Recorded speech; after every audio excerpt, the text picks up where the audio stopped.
Alright, hello everyone and welcome to another IFT 372 online study session. This session, again, for Sundays, it's scheduled from now until 11, so it's going to be an hour, and it's going to be pretty tight on the hour. So we'll give it about 5 minutes in the start like normal to make sure everybody can attend and get in, and then we'll get going. If anyone hasn't attended one of these sessions before, I don't really have much of a schedule or a plan for them. It's mostly based on your questions as they come. I find that typically the Sunday ones generally have a focus on the homework, since that's due this evening. And so a lot of students want to make sure that's good before they submit it. We do also have the practice midterm to talk about potentially, but we have a little bit more time on that, so I think we'll focus on the homework, and then if there are other midterm questions, we can address those as they come towards the end of the session. Or if nobody has any homework questions, we can just tackle the midterm. That works too. But there are plenty of discussions on the discussion boards about the midterm, so there's another avenue for that, and then you can always email me between now and the 13th, which is, I believe, the Tuesday, which is when the midterm has to be completed by.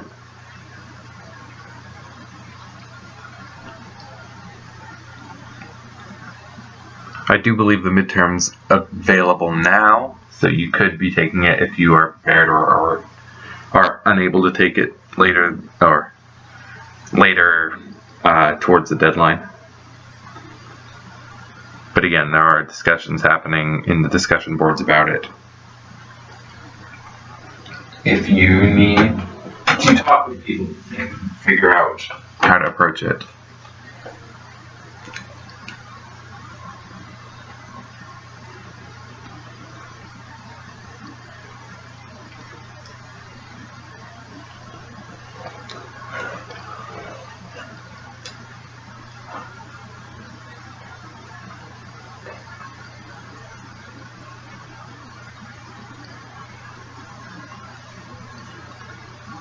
So again, we'll just give it a few more minutes, just let some stragglers show up, and then we'll go ahead and they can join in as we move on.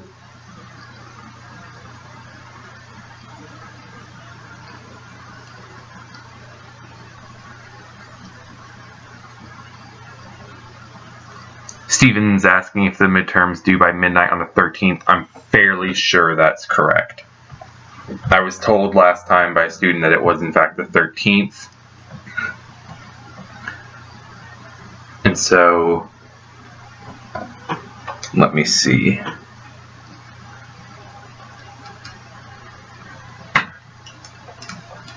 If it's due on the 13th, I'm fairly certain it's midnight. Let's see.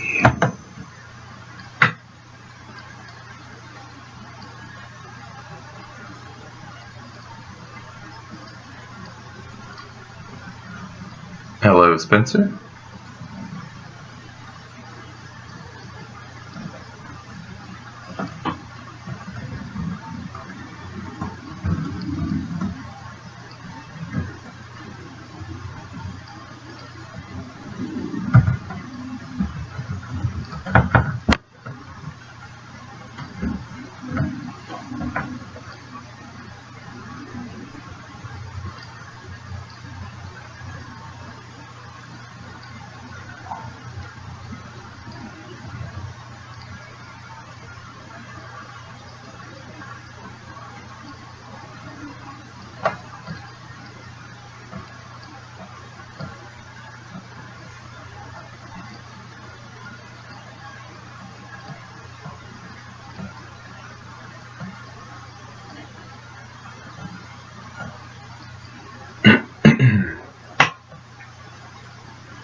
So yes, it looks like the midterm exam is due June 13th at 11:59 p.m., so effectively midnight. So yeah, you do have all of today, tomorrow, and Tuesday to review for that and be prepared. So again, we'll probably focus on the homework just because of prioritizing, hey, that's going to be the first thing to do, but I'm up for whatever you guys are interested in covering. So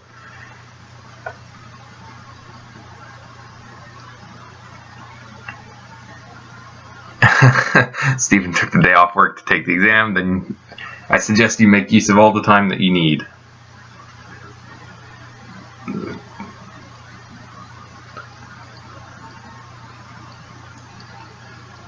Alright, Stephen's got some questions regarding the activity, sure.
Alright, let me take a look, make sure I'm seeing where we're on the same page.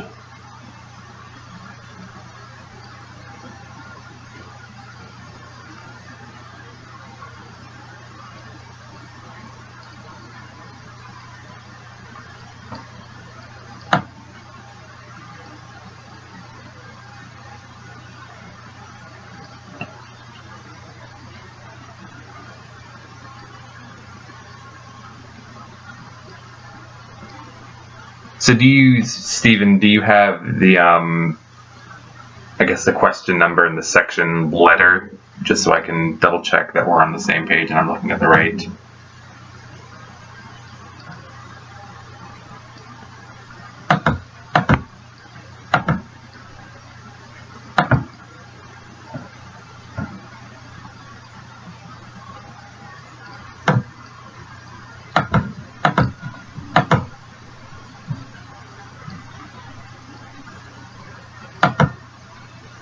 If not, I'll try to make sure I'm on the same page.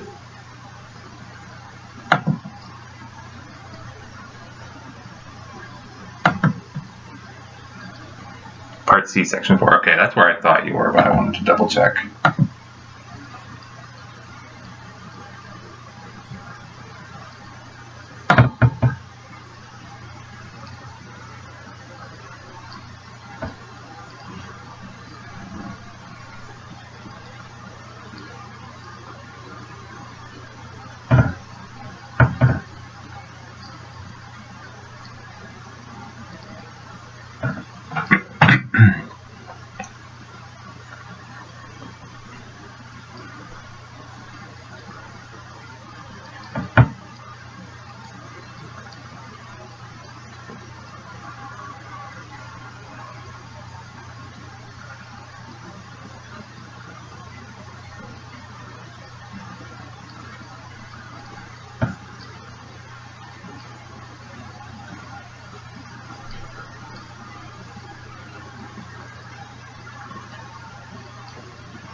So I'm just looking through the instructions here, Stephen, and it says you're going back and manually looking at the first symbol, because I think if you, by default, the instructions want you to look at the last 20.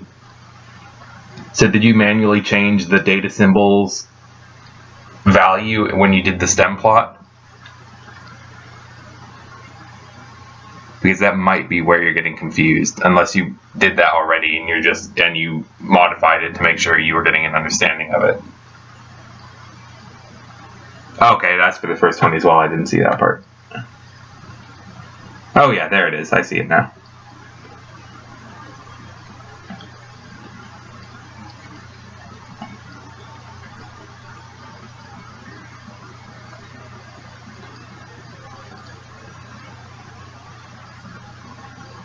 Let me see if you added noise in that.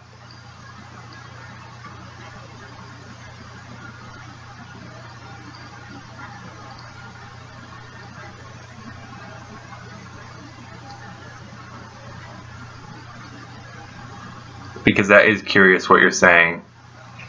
That let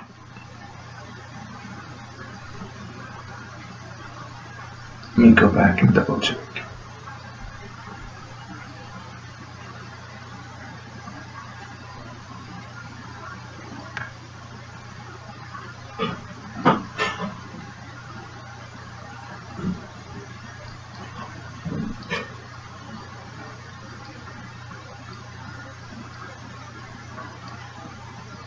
Yeah, so you're saying you typed the same command several times and got similar results. Yeah, you should be getting pretty similar if you repeat it multiple times.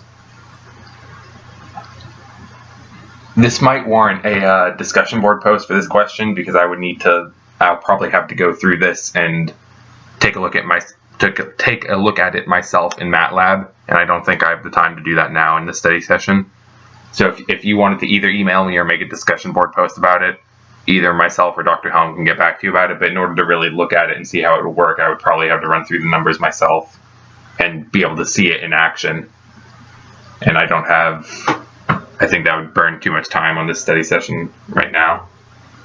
But I can see why you're confused, because if we're, like you said, if we're doing a 3-bit group and what you had, your group was 0, 1, 1, you're definitely right that is not 1 in the integer representation, but I would need to get in there and see why it is doing that. And of course my numbers might be slightly different, but I should be able to see. One thing I might suggest is, if you do make a discussion board post or email, if you could include some screenshots if you still have access to the plots, because that might help get an understanding of what you're looking at relative to, because again, if we do it and if I try to verify it, I'm not going to have the exact same data as you, because it is random. But yeah, that's probably what I'd suggest for now, is make a discussion board post or email me, because I think this is going to take a little bit more time than we have right now for me to get in there and verify it.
Alright, let me see what that XDEC reference is.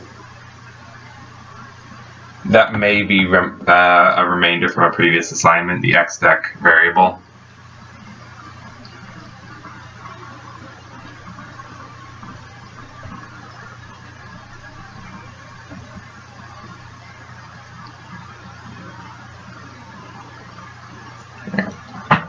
Let's see, Spencer says he has a question on part B in the wording. Alright, let's go to part B. Makes it seem that we should only be getting ones and zeros, but for the first question I'm getting numbers anywhere from 1 to 10. So let me see.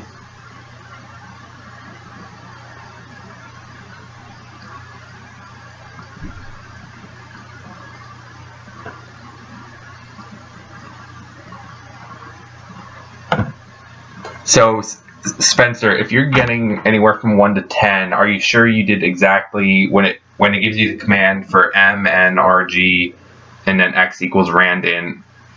Are you sure you're getting the order of the variables correct in that? Because that would potentially make the difference. You want to make sure that I believe it's the range RG value in the randin command is 2.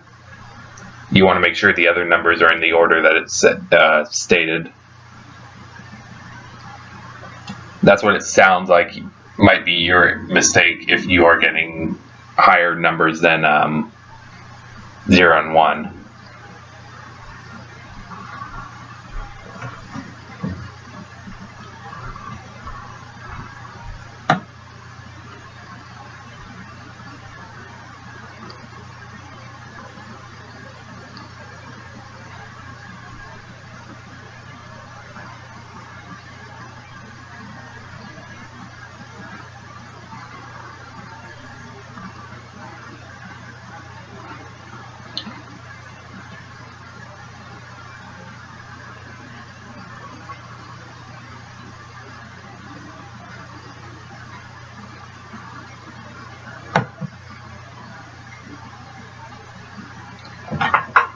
Question asks for Randy MNRG. Right.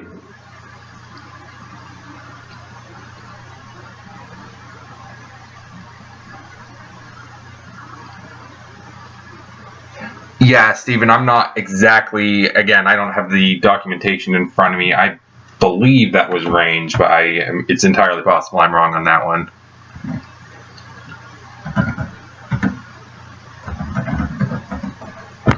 Either way, regardless of what we want to actually call the variables, I would imagine that your mistake would be somewhere in how you're assigning, because somewhere in the Randy you would have to tell it which variables you want to, or the potential numbers it could populate the matrix with. Let me see here.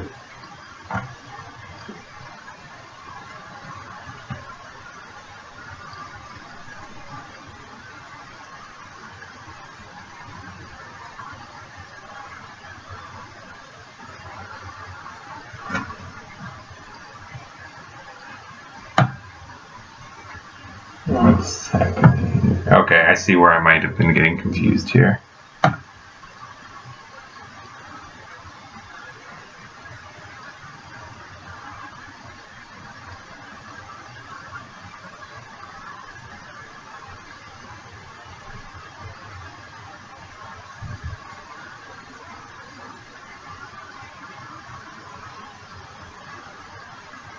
Okay, so it looks like, and Spencer, are you using RAND, R-A-N-D-I, or RANDINT?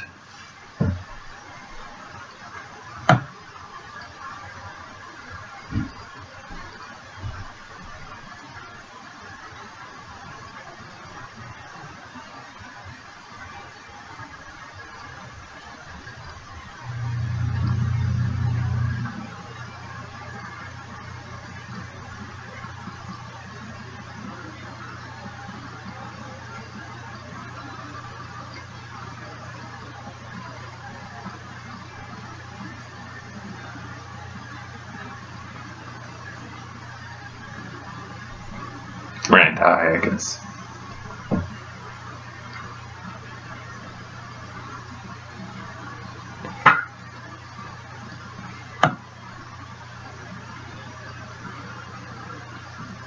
Okay, so you're using you're using that version of MATLAB. Okay, that's fine.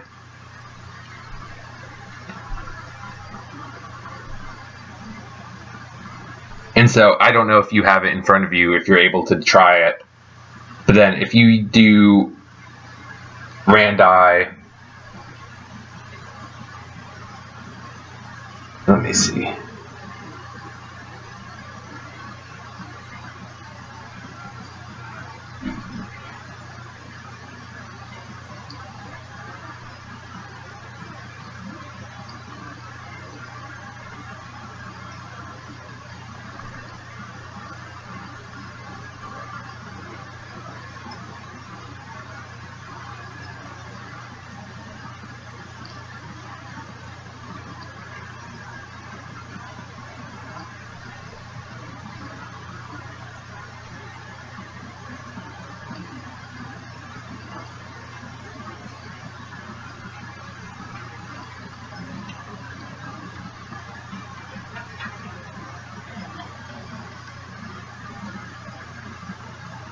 Okay, great. You've got a screenshot. Let me see.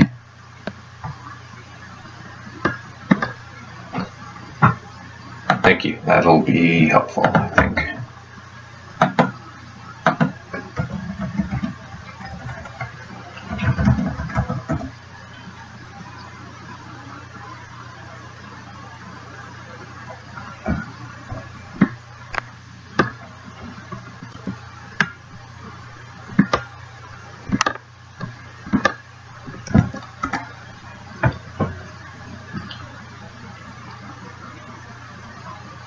Oh, of course, you probably can't.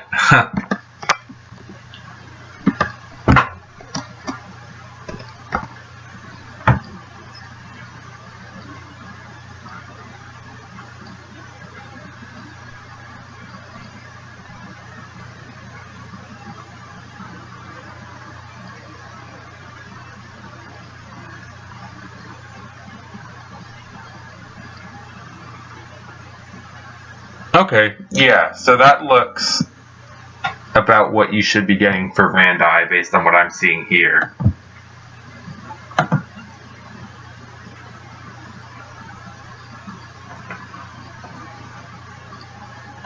Because the Randi function, let's bring this back up.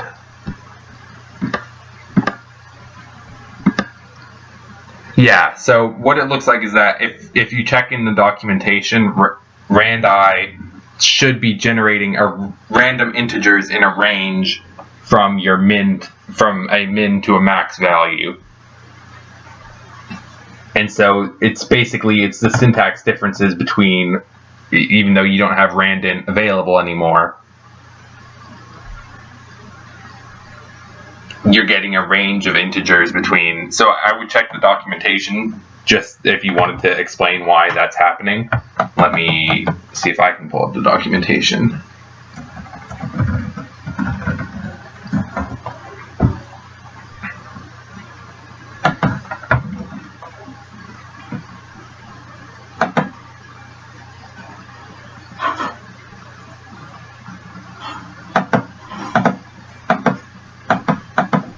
And so it's just a different command than binary.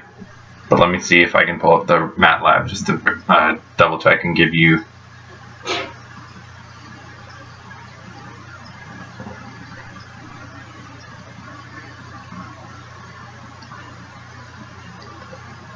Yeah, and in Rand I don't think RG does represent the range. I think that was the issue you were having before. I thought you were talking about Rand int.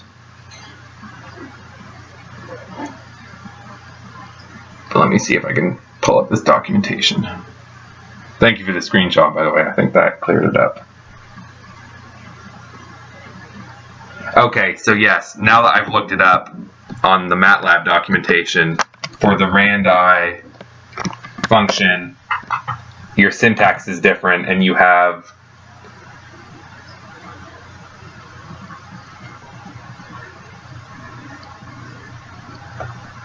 it would be Imax, and then from there it looks like it varies between what the second one would be, depending on how many variables you decided to use.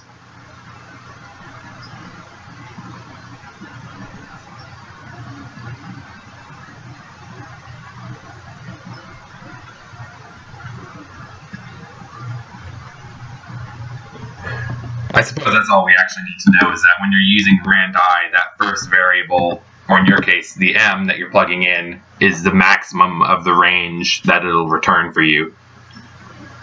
And so because you have m as 10, when you plug that in, you'll be getting a range of integers.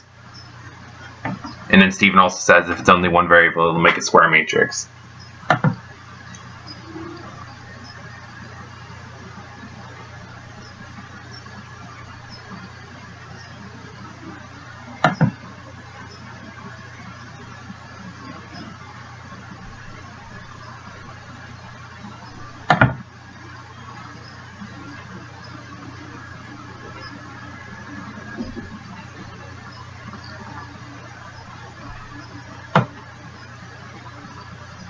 So yeah, it looks like if you have the 3 variables in here,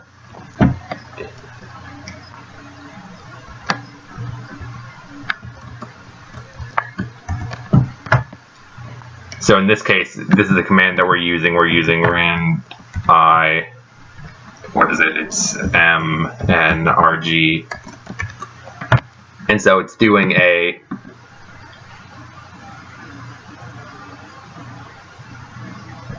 so it'll be doing it n by rg array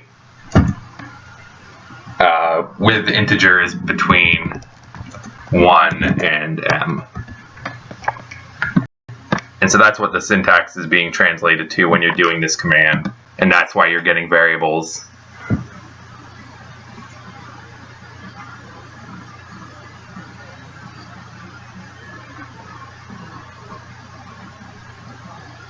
Sorry, I think we might have disconnected there, but the idea is that because this is the syntax that we're using, and that's what it's being translated to, is you're getting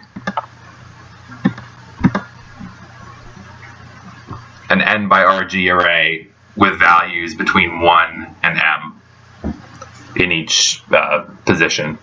And so that's, yes, you're expected when you do rand I to get non-binary values.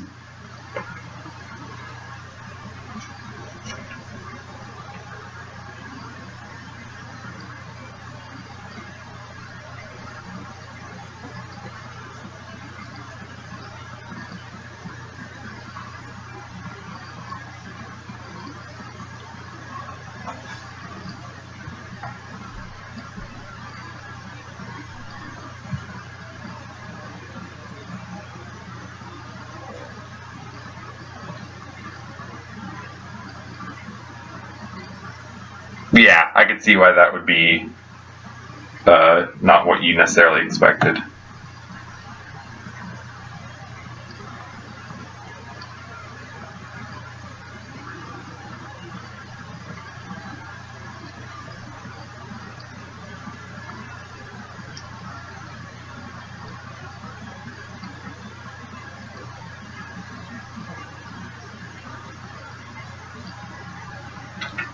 And then, like you said, if you don't have access to randint, you can just go forward, and the steps will say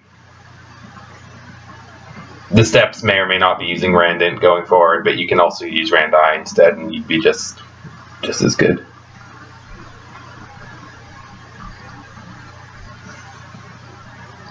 You just may have to interpret the instructions slightly differently.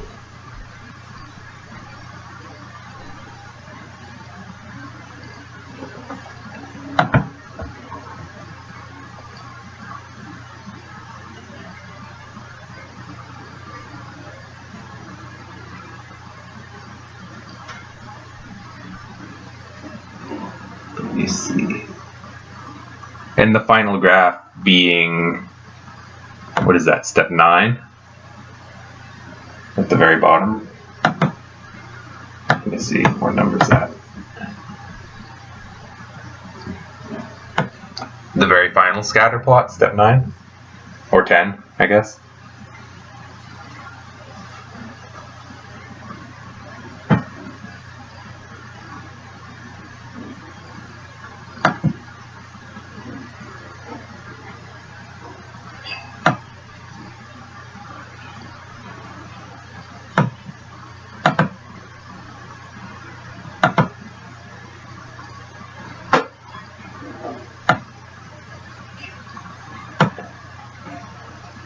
Okay, yes, step 10. So yes, if you have 8 points, that is what that looks to be what you're looking for.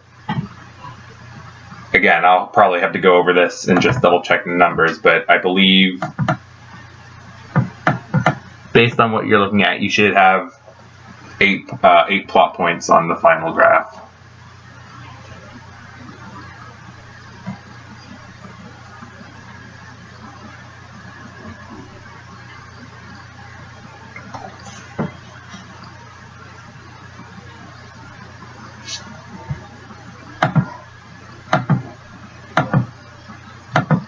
That's possible too, Spencer. yeah, some of the older versions, there was a switch over between MATLAB versions that we used to have access to versus that we now have access to that complicated. Okay, so no, sorry, I was looking at an older version of this lab. Yeah, for the newer versions, it looks like he's updated it to make sure we're only using RANDI. But as early as last semester, we were having issues with students having access to one or the other, but not necessarily both. But okay, he's fixed it, so it's entirely RANDI. Okay.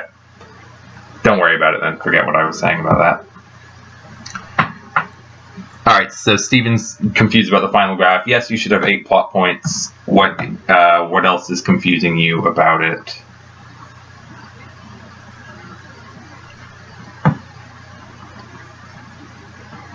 Okay. So yeah, the angles and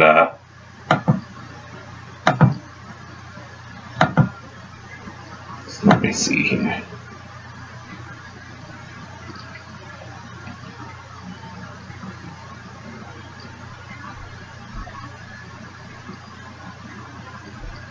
Okay, so the easiest way to kind of look at it in regards to the angles and amplitudes or bits is, I wish there was an easier way to do it, but I'm not sure if there is one, would be to draw the axes on it, because you have 0 on the x and 0 on the y. So if you drew a cross in the middle, like the x and y axis, like you would normally draw for a graph along the origins, then I think it would be slightly easier to see what they're talking about. So I don't know if you want to take a screenshot and paint in the lines or whatever, but I think if you did that and then looked at it again, looking at all of your points, you can see, and I wish there was an easier way for me to show this. I guess I'll draw an illustration.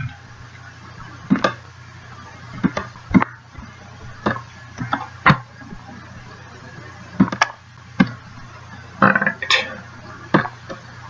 So say you have your graph here, and again, these are going to be the imaginary axes that you don't have on your graph, or at least I don't have. You might be able to get them in there if you look and figure out a way to do it, but it might not be worth the effort. It might be worth just taking a screenshot and adding them in manually. But then say we have, and again, this isn't going to be necessarily exactly what you have, but it will be somewhat representative.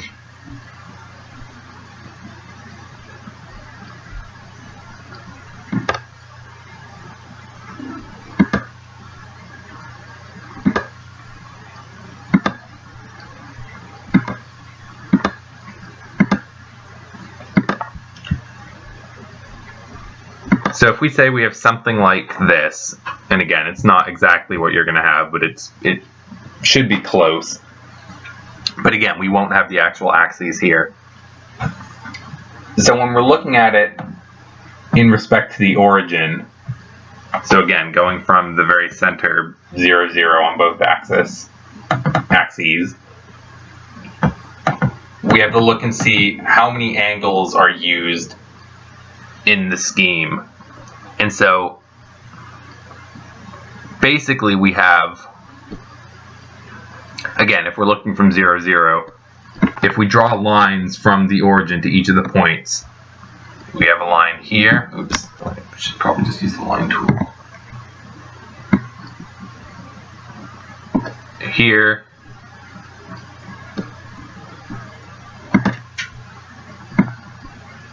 Here.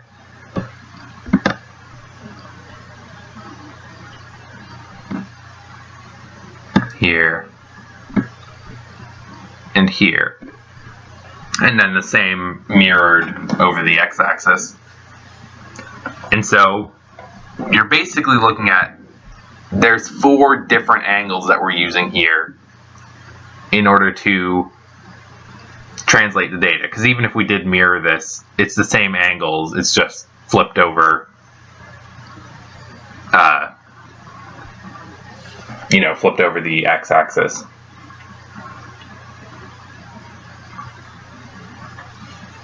so we're only really using 4 different angles in order to encode the 4 different, or plot the 4 different points on the grid, or a scatter plot. Because we're using the same angles to reach the lower side, and we have this angle here, then I guess I'll draw in we have an angle here, an angle here. That's not what I want. There, an angle there, and then the last angle all the way down here. If you were going from 0, but either way, whichever way you look at it, you're using 4 different angles to hit those 4 points. And then if we're looking in terms of amplitude, which since you're saying 7 through 8, 9, we have 2 different amplitudes because we have a row of points up here and then a row of points down here as well. Or you can look at it in the length of actually that's not really the correct way to look at it, and that'll potentially get you wrong on other instances. The best way to look at the amplitude, let me get rid of all those lines, is that if we draw out lines to all the points, here and here, here and here,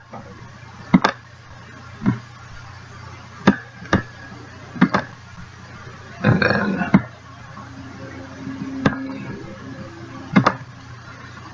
this is the actual way to look at it.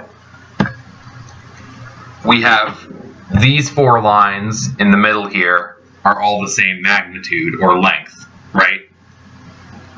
And then these 4 outer lines are, and again, if I'd drawn this properly, they would all be the same length. So we have 2 sets of different magnitude lines, and that's how we know what the amplitude is. So we have this set of 4 lines in the middle here are all the same magnitude or amplitude for QAM modulation, and then these 4 lines are all the same amplitude, and so we have 2 different amplitudes that we're using. So we have 4 angles, 1, 2, 3, 4, and again these are the same angles, they're just mirrored, and then we have 2 different amplitudes because we have these lines and then we have the outer longer lines, and that's it. And then regarding the bits per symbol, where are we? That's just based on what we've been doing previously, and because we basically, when you go back and look at what you were doing, let's see what step it was exactly.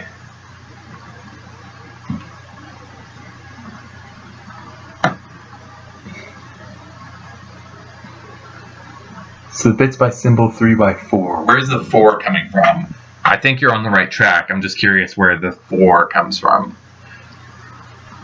Oh, I see what you're saying. Well, no, actually, I don't. Can you explain where the 3 by 4 is coming from?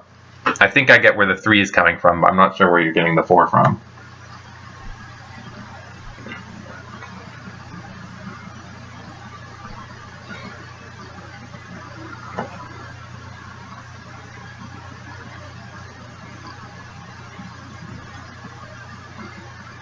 Oh, from the angles. Okay. So you don't have to worry about that when you're trying to find the bits per symbol. No, because each of the... No, I think you're overthinking it now. Because each of these points is a symbol. It doesn't matter... In so much as trying to figure out how many bits per symbol, it doesn't matter. We don't have to worry about the angles or the amplitudes at all. So all we have to worry about is if we look... If you go back in your instructions to where, what was it? It was step 1 of modulation, so C1.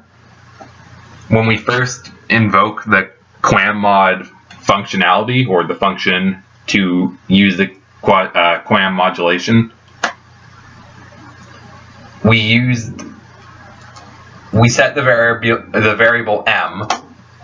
So again, this is C1 where we have when we're assigning the variables n, m, and k. Here, let me start writing in here. So step C1, and in this step we had n equals 30,000, m equal to 8, and then k equals log base 2 of m. And so this is basically core to what we end up with in our scatter plot. And the numbers that we're seeing here, we have 30,000. We're basically processing 30,000 bits. We don't end up plotting that many because we change our numbers later, I believe. But the important part is that we're saying m, we have 8 symbols, and then k, where are we?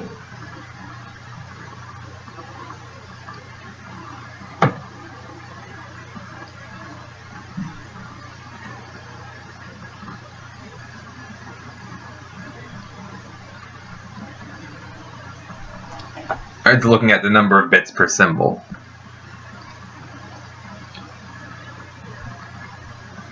So here, k is our number of bits per symbol for this modulation scheme that we're using. So we basically already told the modulation scheme, we already know how many bits we're using per symbol because we told it to do that in the very beginning. We set that number of bits per symbol.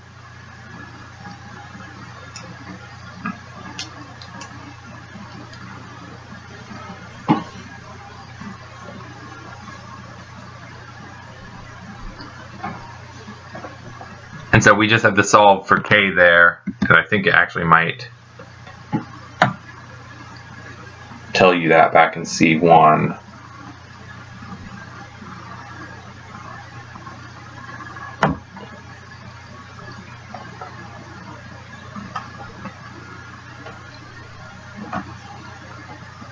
Yeah, so there's no need to get super complicated on that one. All we really need to know is that we're using where are we? Yeah, we're doing k equals log 2 of m, and that will tell us how many symbols how many bits we have per symbol.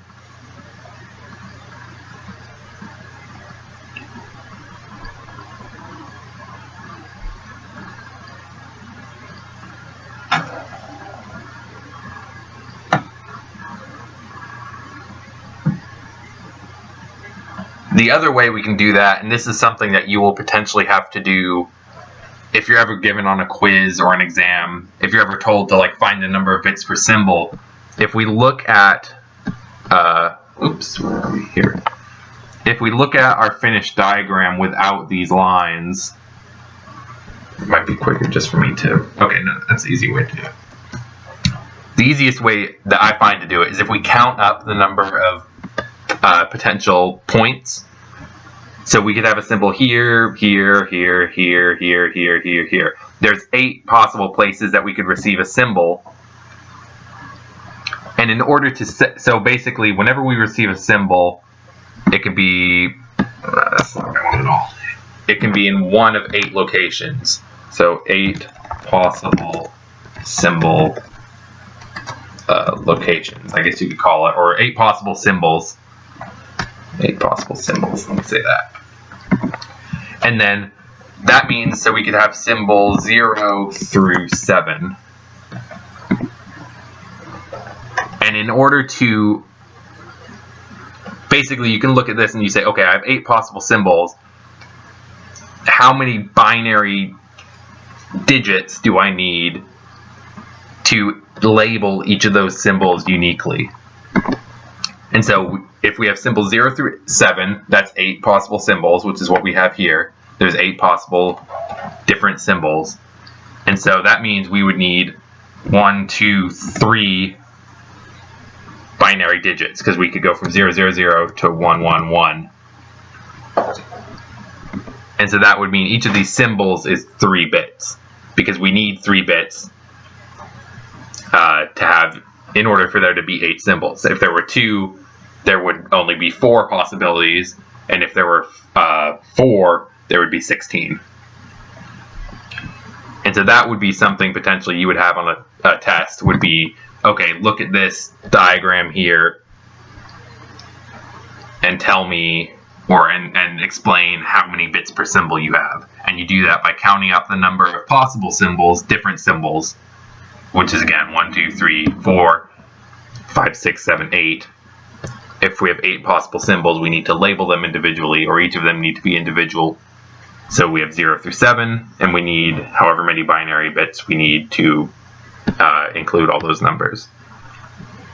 And so you could have 16, and you would need 4, etc. Like I was kind of just explaining. And I think there might be one of those on the practice midterm towards the end of it, now that I think about it. I'm pretty sure there is. Yeah, there is. Which problem is it?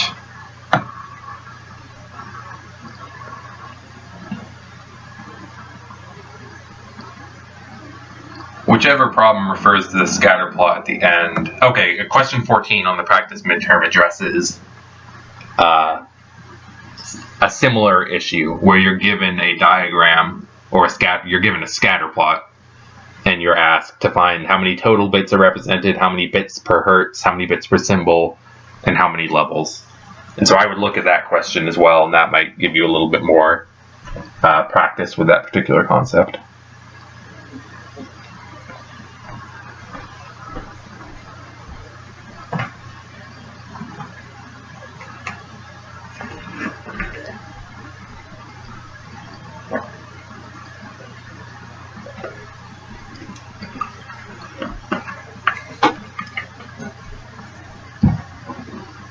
And again, since we probably won't have time to go over all that, we probably won't have time to go over 14 right now, but if you have questions when you're looking at it, make a discussion board post or email me prior to Tuesday.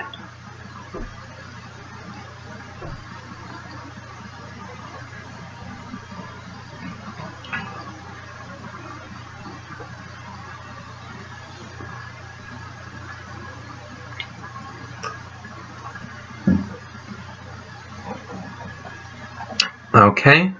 Anybody have any other questions before we start to wrap up?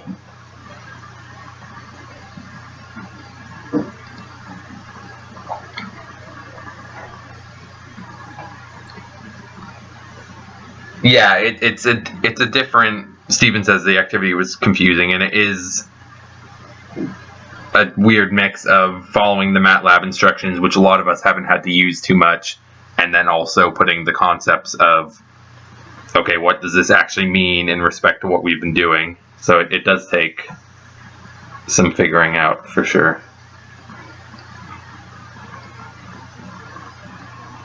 Because it's weird looking at what we've been talking about in a very real sense.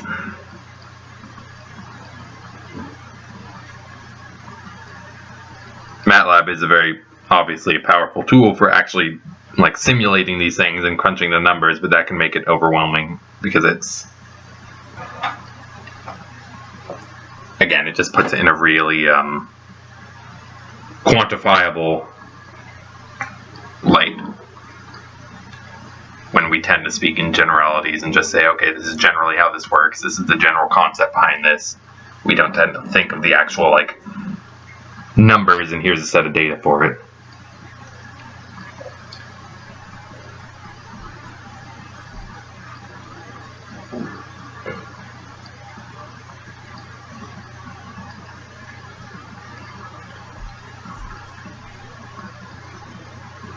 Any other homework stuff? If not, we can end it early. I just want to make sure you guys have your hour. If you need it.